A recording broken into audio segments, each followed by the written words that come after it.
जी दोस्तों टिक टाक हिलाने वाली गेम, टिक टाक हिलाने वाली दोस्तों ऑफर। कबूतरों का शौक करी जाओ। 9 अदर दोस्तों ब्रीडर जोड़े,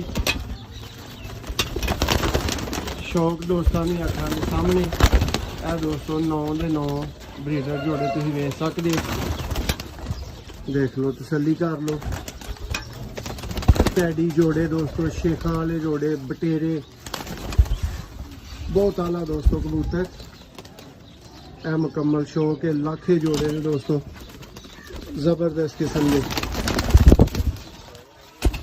देखो जी, बहुत दोस्तों मुनासिब तरीन प्राइस मिलेगी भरावां नूं, चस आने वाली, मजा कराने वाली। और इस तो सस्ते दोस्तों को फिर जोड़े भी नहीं लभन लगे। 9 दोस्तों लगे लगाए जोड़े, VIP लैवल के ब्रीडर। सिर्फ 60,000 की दोस्तों वास्ते गेम है, जिस भरा दी